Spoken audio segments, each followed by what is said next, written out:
Hello, everybody. I'm Tim Warner, your teacher. Welcome to the Bereans Bible Institute. We're still in module number 11. We're going through the book of Revelation. This is going to be lesson number 32. Last week we got into chapter 13. We began talking about this beast that arose out of the Mediterranean Sea that John saw, which is a representation of the kingdom of the Antichrist. Now, verses. Let's do this. Let's read the first 8 verses.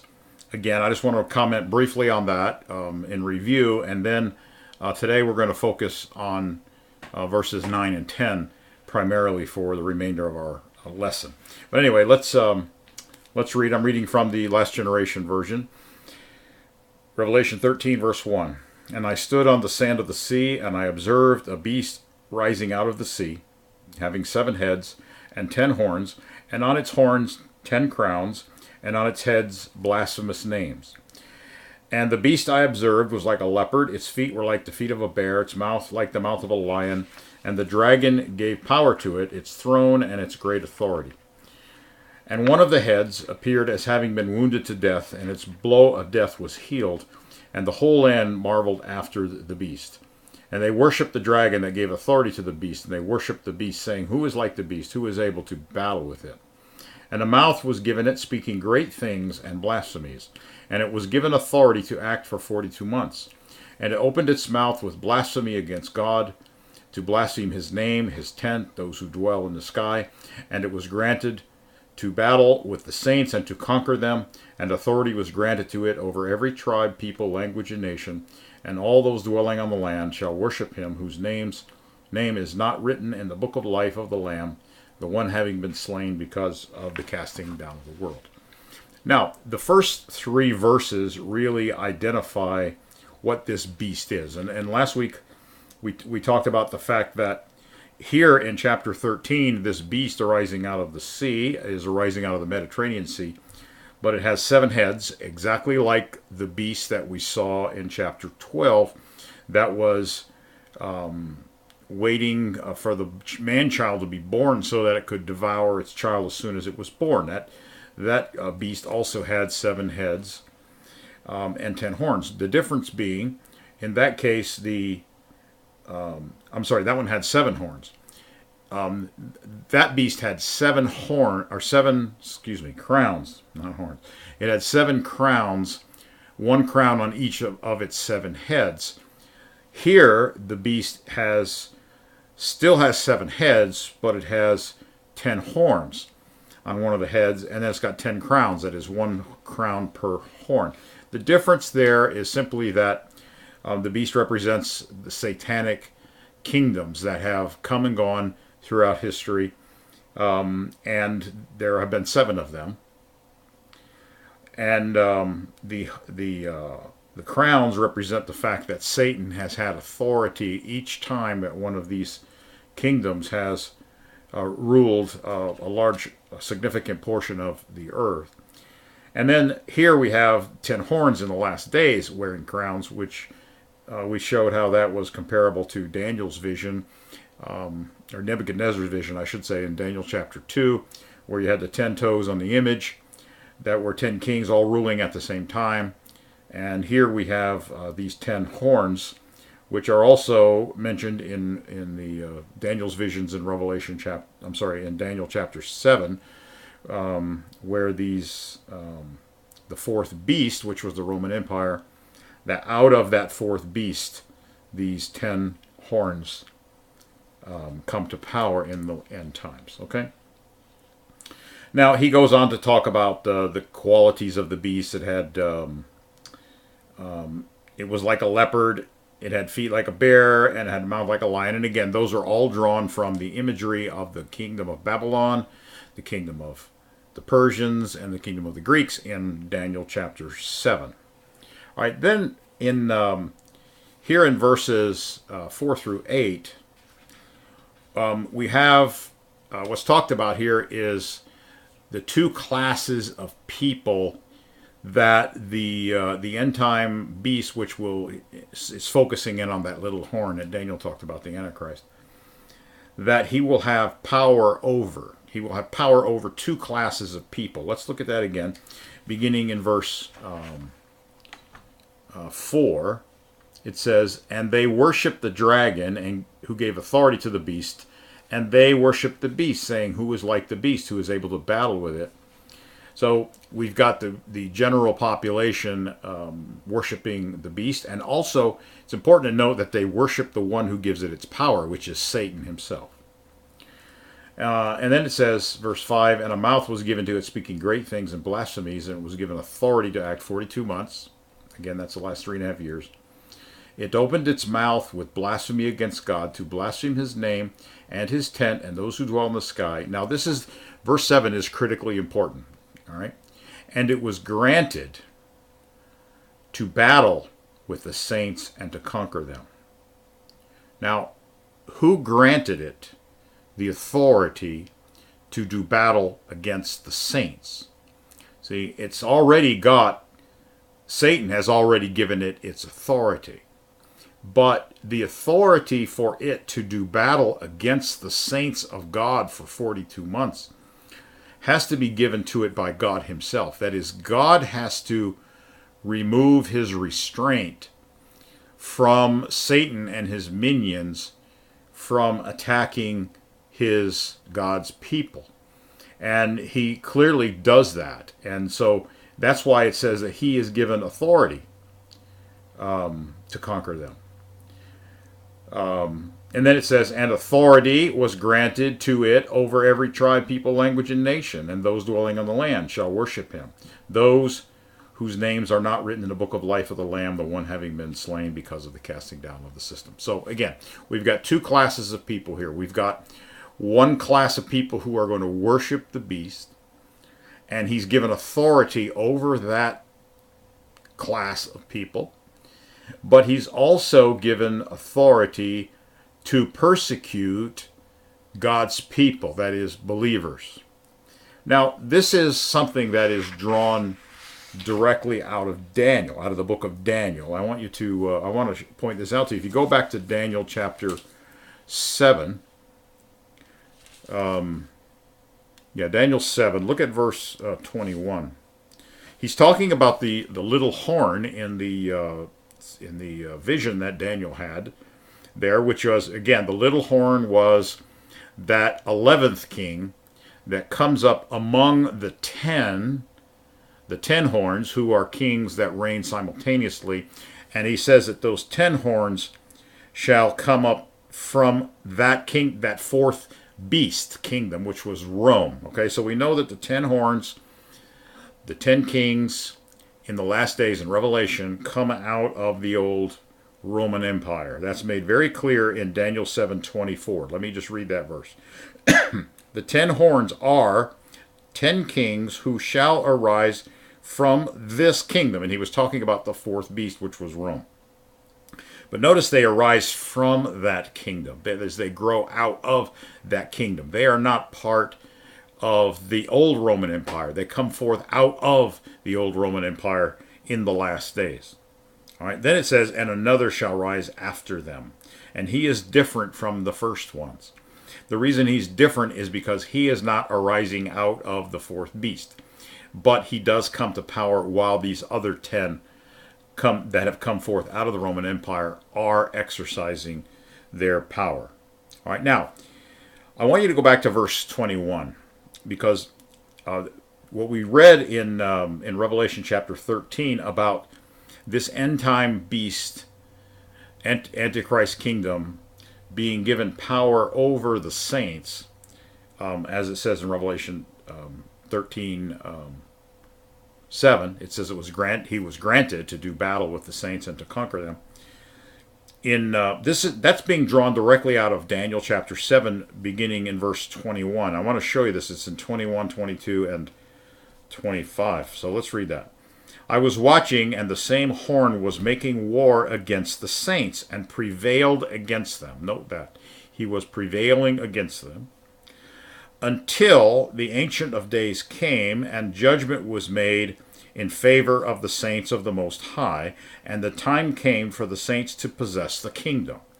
So that last 42 months that Revelation 13 talks about, where this beast is given authority over the saints to persecute them, is drawn from here. Now, if you skip down to verse 25, it says, "He shall speak pompous words," and the "he" refers to the little horn, who is the Antichrist himself. "He shall speak pompous words against the Most High. He shall persecute the saints of the Most High, and shall intend to change times and laws. Then the saints shall be given into his hand for a time, a times, and half a time." Notice that. The saints shall be given. That's a passive voice.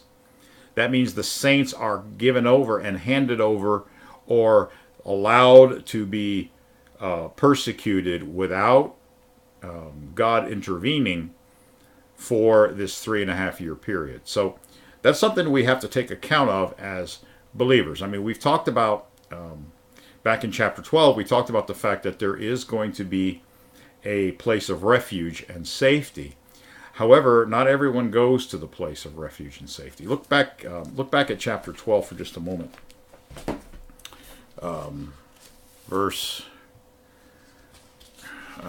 Chapter 12, verse 13. He says, "And when the dragon saw that he was thrown to the ground, he pursued the woman who gave birth to the man-child." And the woman again represents all those in that covenant relationship with God through Christ. And verse 14, "And 2 wings of a great eagle were given to the woman, that she might fly to the wilderness, to her place where she is nourished there a time, a times, and half a time from before the snake." And we saw that the 2 witnesses are going to partake in that event as well. Then it says, "The snake projected a current of water from his mouth after the woman, that he might sweep her away with the current, and the land rescued the woman.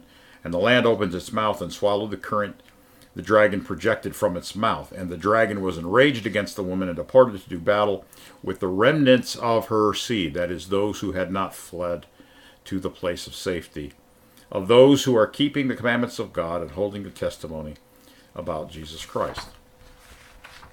Now, I want to now look at the next 2 verses in Revelation chapter 13, because these are the ones that I really want to focus on for the remainder of our class. All right, beginning in verse 9.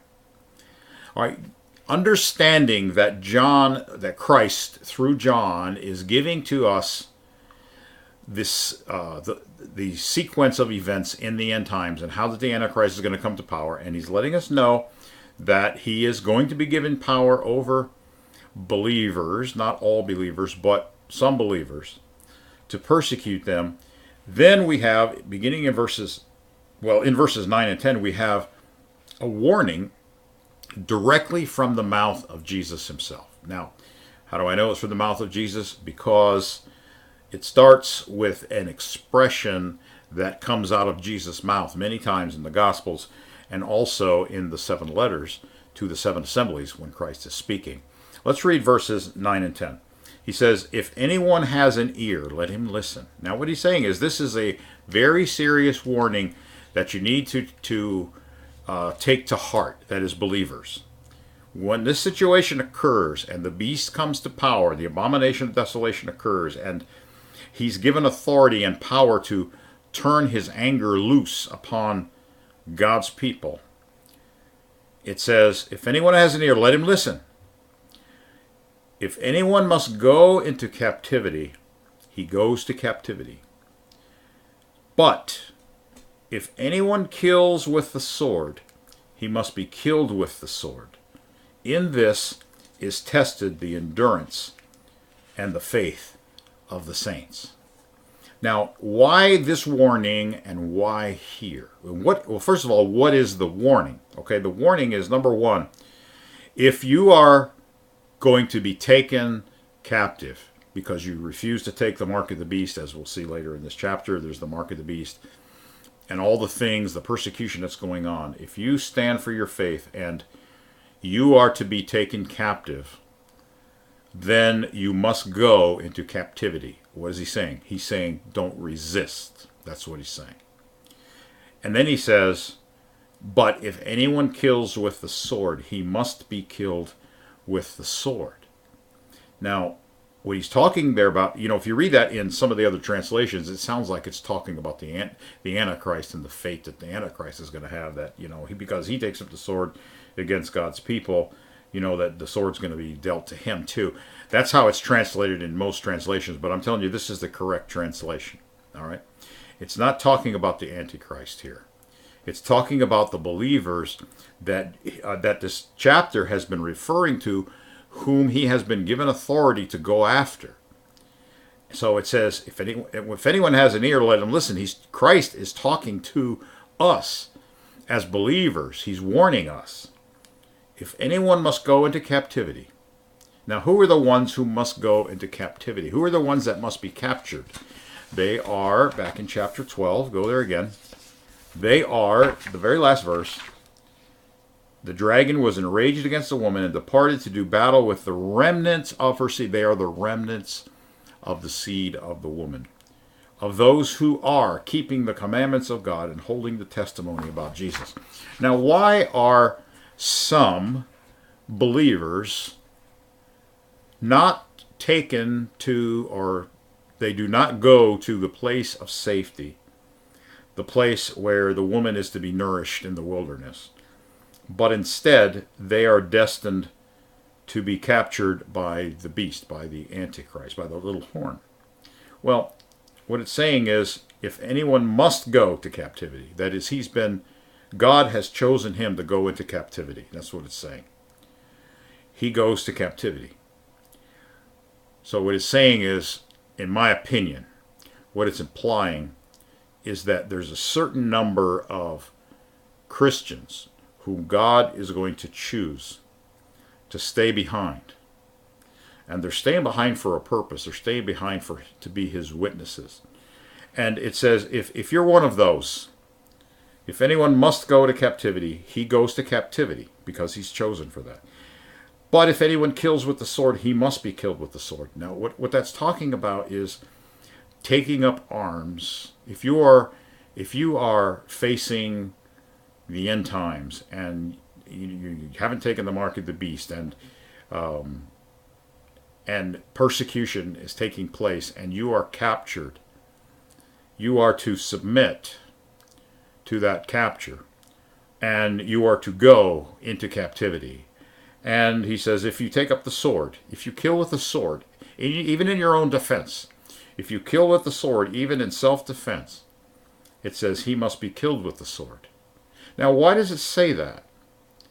Because the beast, the Antichrist, has been given authority to persecute believers.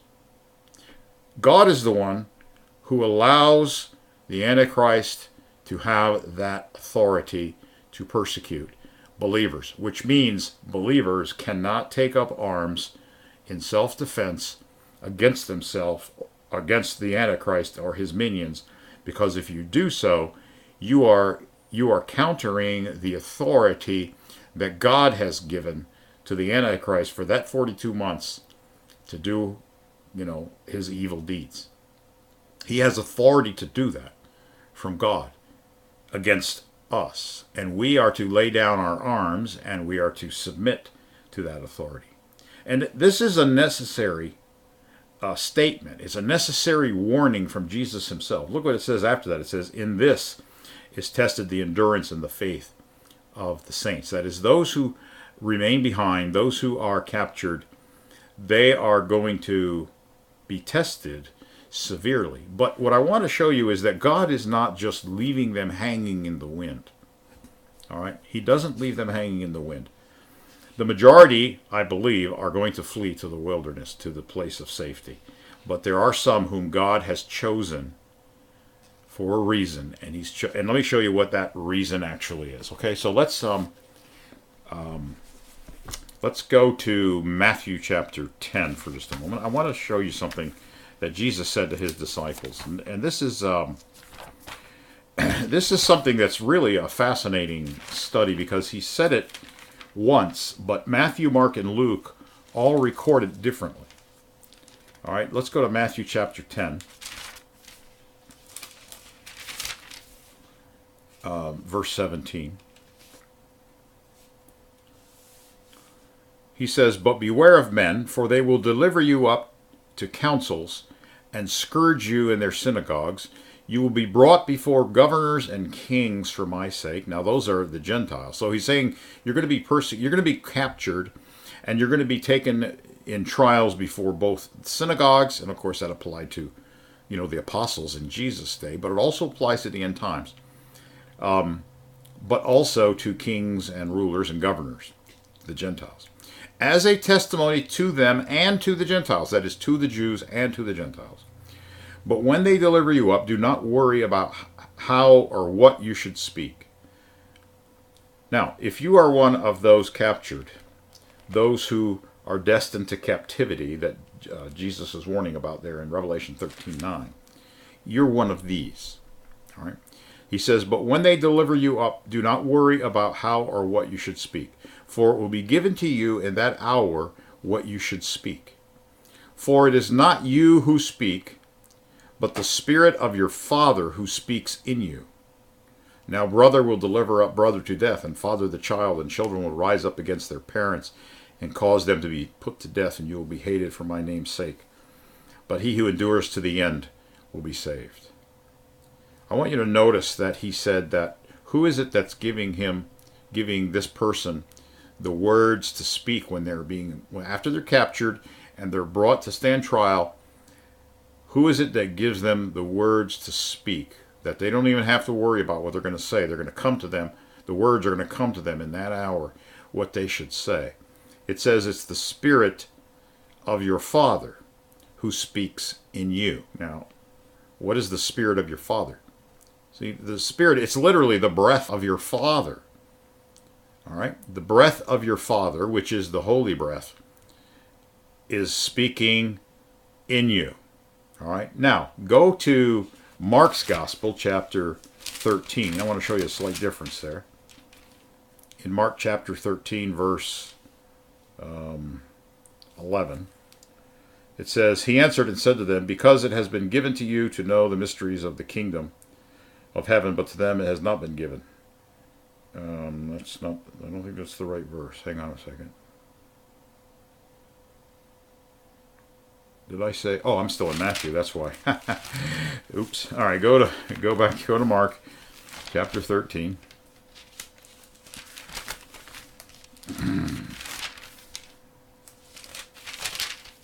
All right, Mark chapter 13, verse 11. "But when they arrest you," that's when you go into captivity, as it says in Revelation 13. "When they arrest you and deliver you up, do not worry beforehand or premeditate what you should speak. But whatever is given you in that hour, speak that. For it is not you who speak, but the Holy Breath, the Holy Spirit." Now that's similar to what it says in Matthew's Gospel, except in Matthew it says the breath or Spirit of your Father is speaking through to you.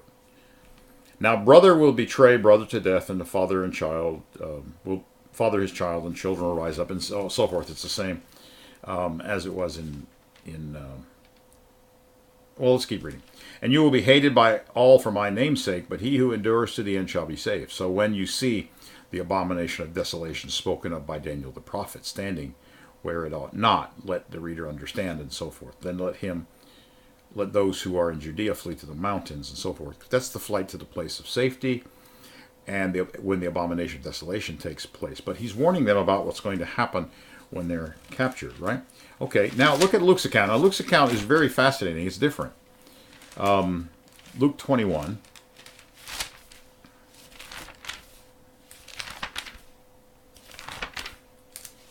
And verse 12. He says, "But before all these things they will lay their hands on you and persecute you, delivering you up to the synagogues and prisons. You will be brought before kings and rulers for my name's sake, but it will turn out for you as an occasion for testimony." And that's the critical words that I want you to see. What is the purpose? Why is Christ, in this particular instance in Luke 21, he's talking about his apostles, the 12. In Mark's account, he says the same thing, but he's talking about in the end time tribulation. He talks about the abomination of desolation. But here he's talking about the 12 before all these things. he says the end time things, this is going to happen to the 12. But then he says, it will turn out for you as an occasion for testimony. See, that is the point. The point of some not fleeing to the wilderness to be preserved, but by remaining behind, being captured and taken into captivity. The point of that is to be a testimony before these different rulers and governors and all that that's going to take place, the local rulers that are going to be under the Antichrist. It's going to be these people, whoever they are, could be you, could be me, are going to be speaking and testifying against the court where you're being tried, because you are going to be, or we are going to be, accusing those who are in rebellion against God. Okay, so he says, therefore settle it in your hearts not to meditate beforehand on what you will answer. For now, notice who it is that's giving them the words in verse 15. Look at this. For I will give you a mouth and wisdom, which your adversaries will not be able to contradict or resist. You will be betrayed by parents and brothers, relatives, and friends, and they will put some of you to death. You'll be hated of all for my name's sake, but not one head of your hair shall be lost. Now, when we're brought before trials, what he's saying, what essentially is happening here is exactly what happened to the apostles that Jesus sent out to preach the gospel after he ascended to heaven. After Pentecost, they were to go out and begin preaching the gospel. What happened to them, where they were brought before kings and rulers, and Jesus himself, notice the context here, it's talking about the original 12. Jesus himself gave those 12 the words to speak. Now, did Jesus come down from heaven after he ascended and give them the words? No. How did Jesus give them the words to speak? In the 12, in that situation, it was by means of the holy breath, or the breath of the Father. But again, as we talked about back in Revelation chapters 2 and 3, it is the holy breath of God that is that conduit through which Christ can be present in the assembly, that Christ communicated to his apostles after he sent them out. There are times when Christ communicated to Paul, specifically after Christ ascended to heaven. He told Paul that you're going to minister to me and preach the gospel in Rome. He told that to Paul. It's in the book of Acts, right? So Christ communicated to the original 12 on an individual basis from heaven, from the right hand of the Father, and he gave them words to speak. And we see in Acts, we see speeches that are recorded when, like for example, when Paul was before Agrippa or before Festus, and his entire speech is recorded. Or when Peter and John were arrested after healing the man at the temple, the blind man, or the lame man, sorry, at the temple. And I think that's in Acts chapter 3, if I remember correctly. And they are brought before the synagogues and brought before the Jewish rulers, and their entire speeches are recorded. Those speeches, while they gave in their defense, those speeches were the fulfillment of Luke 21:15, where Christ said, not to worry about what you're going to say, because I'm going to give you the words. And the words that are recorded in Acts chapter 3 that Peter spoke under the power and anointing of the holy breath were Christ's words, delivered through the conduit of the holy breath to those apostles, who then spoke those words against their accusers. There's an excellent example of it in Acts chapter 7, when Stephen was arrested, and he stood trial, and he spoke. I mean, his entire speech, it's a long speech, but he accused those Jewish leaders of being hard-hearted just like their fathers. He said, you always resist the holy breath. As your fathers did, so do you. And I mean, he put his finger right in their faces, and he accused them. And the apostles did the same thing in other places as well. We see Paul, when he was brought before Festus, when he was brought before Agrippa, he gives these long speeches. Those speeches are under the inspiration of the holy breath of God the Father, but they were the words of Christ himself communicating through that medium to his apostles. All right. So I thought that was really important that we stress that, because that's the reason why some are going to be appointed to captivity, to be captured, and to be taken and to stand as a testimony against the wicked. Now, why is it then that he says let's go back to Revelation chapter 13.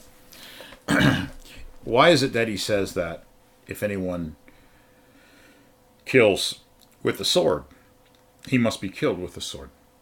Again, he's talking about not defending yourself. And this harkens back to the incident with Peter. Remember, Peter drew his sword.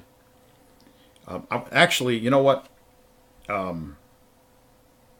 I'll tell you what. Let's go to John chapter 18. I want to show you that a lot of people get confused with regard to whether it is permissible for Christians to use self-defense or to, let's say, have a concealed carry permit, to, have a weapon at home in their nightstand in case somebody breaks into their house during the night, or things like that. You've got the pacifist group who say, oh, no, you're supposed to, turn the other cheek and all that stuff. So if, somebody breaks into your house and they're murdering your family, you can't use violence. You can't even defend your wife and your kids. There's some who go to that extreme. And then there's others who they think they're preparing for the end times, and so they're stashing up, AR-15s, and they're loading up with tons and tons of ammunition, so that they're equipping a small army, I guess you might say, so that they can resist in the end times if the Antichrist sends his people in to capture you or something like that. And you've got these two opposite extremes, but the truth of the matter is really in the middle. Like Solomon said, there's a time for peace and there's a time for war. There's a time for the sword and there's a time to put down the sword. And I want you to see that as Christians, we need to have a right understanding of what God requires of us and right wisdom in how we should be reacting now and how we should react in the end times. All right. So what I want to show you is that there is a time, which I believe is now, when we as Christians are to defend the weak. We are to protect the innocent. We are, if we have it in our means to do so, and if that involves violence in order to bring justice. Now, I'm not saying we should be vigilantes, okay? We're not to go after the wicked. We're not to pursue the wicked. However, if it's in our power to stop a wicked man or wicked person from, let's say, raping somebody or kidnapping someone, a child, or breaks into our house and our family is there exposed. I believe that the Bible is very clear that we as Christians and God's people have always, in Old Testament times, and there are plenty of examples of the God's people taking up the sword in the Old Testament. You got to admit that, right? But I believe that carries over into the New Testament as well. So what I want to do is I want to show you that there's a time and a place to use self-defense. There's a time and a place to defend the weak, to defend those who are being oppressed and attacked, if it's within our power to do so, even with violence. But then at the same time, there's a time and a place where we are not to do so, because those wicked have been given authority over us by God, and we are to not resist. All right. So let's just look at a couple of passages. First of all, go to Job. Before we go to John, I want to go to Job and show you what the general rule is. Okay. Job chapter 29.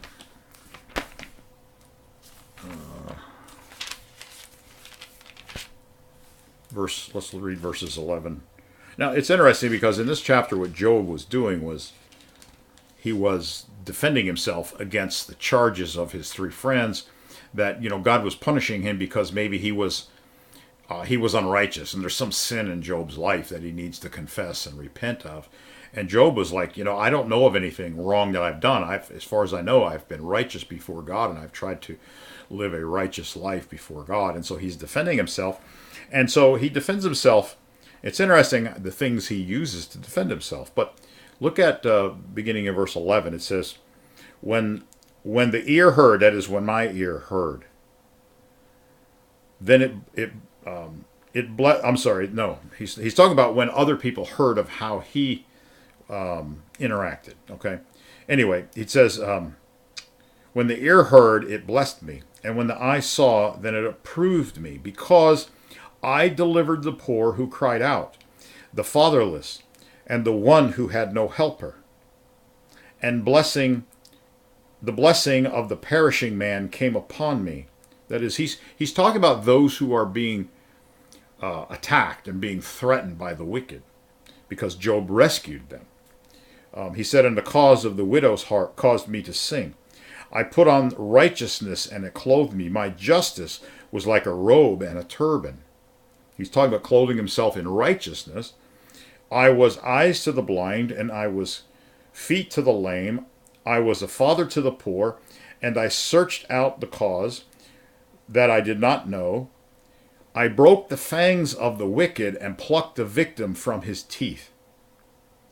Now, he's using metaphor, obviously, but Job, when it says he broke the fangs of the wicked, he's not talking about, he saw somebody being attacked by a lion and he broke the fangs of a lion. You can't refer to the lion, an animal, as being wicked. All right, he's talking about wicked men, and he's talking about wicked men who are attacking and using violence against people like widows, people like somebody who was perishing, the fatherless, the poor, and so forth. So there are people who are victimized by wicked men, and it happens all the time. You turn on the news and you can see it everywhere, right? And so Job, in defending himself as being a righteous man, he puts forth the fact that whenever he has come across these kinds of situations where the wicked are plundering the weak and the helpless, that he helped the weak, and not just gave him a $5 bill to go up and go buy a Band-Aid. No, he broke the fangs of the wicked man who was and he plucked the victim from his teeth. All right, he's talking about using violence. Job used violence to overcome wicked people that were preying upon innocent victims. All right, and that was a mark of Job's righteousness, and this was something that God approved of. All right. Well, we see the same kind of thing. David says something similar to that in Psalm 82. Let me just go there real quick.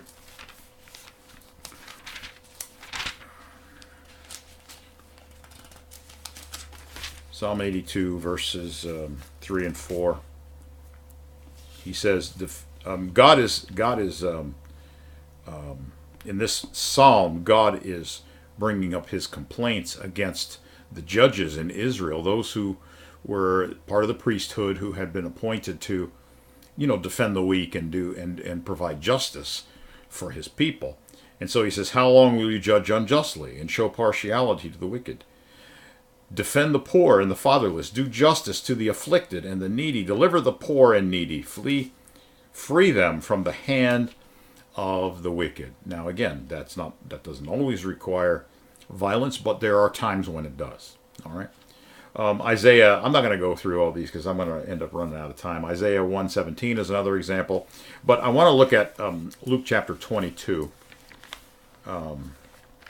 Here, Luke chapter 22, and this is the New Testament now, which applies the same kind of principle to Christ's followers. All right, Luke chapter 22, verse 35 through 38. He says, then he said to them, when I sent you out, This is Jesus talking to his disciples just before his crucifixion. He says, when I sent you out without money bag, knapsack, and sandals, did you lack anything? They said nothing. Now, if you were to go back to Luke chapter 9, verses 1 through 6, that's what he's talking about. That was when he previously sent out the 12 to preach the gospel. And he told them, don't take any supplies with you. I want you to go from city to city in Israel. And I want you to preach in Israel to your brethren, the Jews. And I don't want you to take any supplies with you. And I don't want you to take an extra coat. And I don't want you to take any food. And I want you to go to those cities. And if those who receive you and they house you and they're kind to you and they provide for your needs, he's saying, that if they receive you, they're receiving me. That is how they are showing that they are receiving the message of Christ, is by receiving his apostles. Okay. Well, then he says to them, reminding them of that situation. When I sent you out, that is to your brethren, the Jews, without money bag, knapsack, and sandals, did you lack anything? He said, no, nothing. Then he said to them, but now, and now meaning he's about to send them out again, but this time he's going to send them to the Gentiles, to foreigners. He says, but now he who has a money bag, let him take it, and likewise a knapsack, and he who has no sword, let him sell his garment and buy one. Now he's talking to the 12. He says, and so he's talking to them, there's 12 of them. Those of you 12, if you don't have a sword, sell something and get yourself one, because I'm getting ready to send you out to the nations. That's what he said. For I say to you that this which is written must be accomplished in me. And he was talking about his crucifixion. Why is he saying this must be accomplished? Because he did not want them to take up their sword against what was just about to happen, which was the Romans were going to arrest Jesus and take him to stand trial. All right, in the garden they came with Judas. Remember that? All right, so he says that has to happen. So you're not going to stop that. But, and then he says, and he was numbered with the transgressors. That's a quote from Isaiah 53:12, which is a prophecy of Jesus' crucifixion. So what Jesus is saying is, look, I'm going to send you out to preach among the nations, the Gentiles, the message. And this time I want you to bring your own supplies, because you can't count on them to provide your supplies for you. They're foreigners, or you're a foreigner to them. Okay? So make sure you have all your own supplies. And if you don't have a sword, sell your garment and buy one. Get yourself a sword, because you're going to need to have a sword. Now, these swords were not, what you see like a Roman soldier would have, those big long swords that were used in battle. The word that's used here was a dagger. It was a small sword, maybe, less than a foot long. All right, and it was usually carried on one side. And they were typically carried not to, clean your fingernails or skin a squirrel. They were carried for self-defense. They were self-defense weapons. They were usually concealed weapons. And he's telling them to get yourself some. All right, why? Because he's getting ready to send them out in foreign lands, amongst the Gentiles. You can't count on your brothers as Jews to help you. All right, then he says, so they said, verse 38, so they said, look, Lord, look, here are 2 swords. And he said to them, it is enough. Now, a lot of people, when they read this, they think when he said 2 swords he was saying 2 swords is enough. But notice that the grammar won't allow that interpretation, because it is singular. He would have to say they are enough if he was referring to swords. If he's referring to 2 swords being enough, he would have to say they are enough. But he didn't say that. He said it is enough. Now, what is it? It means it is enough about this subject. That's what he's saying. I've said enough about this topic now. Okay, that is, I'm not telling you this so that we can talk about how many swords you're going to need. But what he did tell them originally was, all of you need a sword. He said, if you don't have one, sell your garment and buy a sword. All right? All right, now, why would they need a sword? Well, again, it's a defensive weapon. All right? It's a self-defense weapon. Jesus is telling them to carry supplies when he sends them out with the Great Commission, which he did right after his resurrection. Carry supplies and also carry a self-defense weapon. All right. Now you can say, well, wait a minute. I thought if they were supposed to, if they are persecuted for Christ's sake, they're supposed to submit to that. Yes, if they're being persecuted, that's one thing. But there was crime all over the place. There were robbers along the path. You see that occurring in the story of the Good Samaritan, right? Who came upon a man who had been attacked and everything's robbed and beaten half to death. And that was simply crime that took place. And Jesus talked about, the Good Samaritan helping him and helping take care of his wounds. Well, you can help somebody also if you have a weapon and they're being attacked in certain situations. All right, so he's sending them out amongst the Gentiles. He tells them to carry a sword. And that is consistent with what the Old Testament taught with regard to helping the oppressed, helping the poor, helping victims, and so forth, and giving them, helping them out of those kinds of situations. All right, so that's consistent in both the Old and the New Testament. But then when we go to John, if you go to the Gospel of John, chapter 18, we see that, right, and this took place right after what Jesus said there in Luke, right? After Jesus was arrested, and are being arrested in the process of that, we have Peter whipping out his sword. That's in John 18, chapter 18, verse 11. He says, Jesus answered and said to Peter, "Put your sword into the sheath." Now, Peter was one of the two guys who had a sword, because remember, they just said there are two swords among the 12 disciples. They had two swords. He said, "Put your sword in its sheath. Put your sword away, Peter. Shall not I drink the cup which my Father has given me?" Now, what Jesus is saying is, look, generally speaking, you're going to need to carry a sword. Okay? You're going to need to carry a weapon. However, there are certain things. Remember back in Luke, what did he say right after he told them to carry swords? He said, "However, these things that are written about me have to be fulfilled."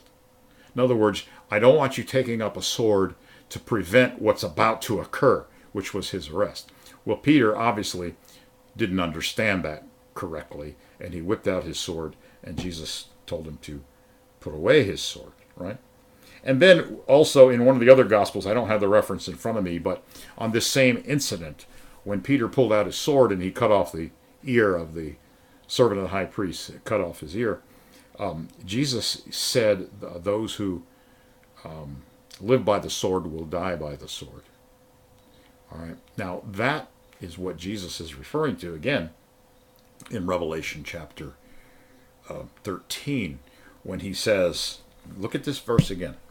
"If anyone must go," this is verse 10, "if anyone goes into captivity, he goes to captivity. But if anyone kills with the sword," that is, if you pull out that dagger that Jesus said to carry when he sent them out into dangerous, crime-ridden areas to preach the gospel, he says, if you use the sword in the wrong circumstance, then he must be killed with the sword. In other words, you cannot use your sword to defend yourself during that period of time when God has appointed a specific purpose for you being captured, being taken into captivity, being called to stand before your accusers and to give a testimony like Stephen did before the Sanhedrin, or like Paul did before Agrippa,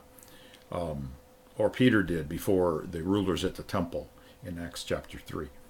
All right, there are times when God has given these wicked men the power and the authority to do that, and we are to submit to that authority. And the point that's made here, what I started with this lesson, here in Revelation and in Daniel chapter 7, is that the Antichrist is going to be given the authority over God's people, which means you have to put away your sword. You have to put away your sword. You have to put away your weapons. during that last 42 months. You cannot use your weapons to defend against the Antichrist and his kingdom. All right? It's not allowed for God's people. And if you do, if you're stashing all these weapons and ammo so that you can resist the Antichrist in the end times, I'm telling you right now, you're going to go down by violence in the end times. I'm not saying you won't be saved. I'm just saying if you pull out your weapons to resist the kingdom of the Antichrist, at least during that last 42 months when he is given authority over God's people, if you transgress that authority that has been given to him to persecute us and to even kill some of us, if you transgress that authority, you're going to be killed by the sword. Jesus said that's what's going to happen. And he says, look, if you have an ear, listen. In other words, this is really important, and it's right from Jesus. And then he follows that by saying, in this is tested the endurance and the faith of the saints. That is, in this final 42 months where the beast is given authority over God's people, that's going to be a real time of testing whether God is going to be able to use us as his witnesses to accuse and stand against the beast and so forth. Now, for me personally, I'm hoping not to be in that situation. I'm hoping to be part of those who flee to the wilderness, to the place of safety, where we are nourished for those final 3.5 years of tribulation. But there are some who are not going to be, and this warning is for them. Okay? All right. Well, God bless. It's been a pleasure being with you, and we'll see you again next time.